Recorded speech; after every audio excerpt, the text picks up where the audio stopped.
මම සංජීව ධම්මික විදුලිය පාවිච්චි කරන්නන්ගේ සංගමයේ ජාතික ලේකම් මේ අවස්ථාවේ සිවිල් සංවිධාන සමූහයක් එකතු වෙලා තමයි අද මේ බාල බෙහෙත් වලට විරුද්ධව මේ අපි ඇමතිවරයාට මේ ලියුම දෙන්න ආවේ. විශේෂයෙන් අමාත්‍යාංශ ලේකම්වරයාට අපි දෙන්න උත්සාහ කරනවා මේ 3 වෙනි දවසේ. දැන් සිස්ටම් චේන්ජ් එකේ තරම කොච්චරද කියලා ඇහුවොත් ලිපියක් බාර දෙන්න බෑ. මෙතන පොලිස් සේනාවක් ගෙනල්ලා අර යටින් බලන්නකො කකුල් පේනවා. ඇතුලේ ඉන්නව බල සේනාවක්.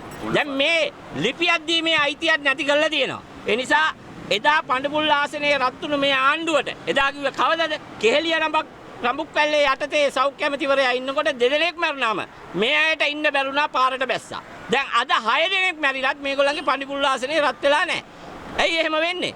මේ අය එදා කෝටි 3 වාහනේ යන්න බෑ කියපු කට්ටිය මොකටද කියපු කට්ටිය අද ඒ වාහන වල යන හින්දා මං හිතන්නේ රත් වෙන්නේ නැතුව ඇති. ඒ නිසා අපේ රටේ ඉන්න දුප්පත් ජනතාව තමයි අද මේ බෙහෙත් ගන්න යන්නේ. විශේෂයෙන් රෝහල් වලට. ඒ නිසා ඒ අයගේ ජීවිත අවදානම් තත්යකට පත් වෙලා අද මේ අය මීයෝ බවට පත් වෙලා තියෙනවා. ඒ නිසා විදේශීය සමාගම් වල අපේ ශ්‍රී ලාංකිකයන් මීයෝ බවට පත් කරන කර්තව්‍යයද මේ ආණ්ඩුව දිගින් දිගටම කරගෙන යනවාද කියලා ගැටලුවක් තියෙනවා. ඒ නිසා මේ විශේෂඥ කරුණු අපේ සංජය මාවත්ත සහෝදරයා කතා කරයි.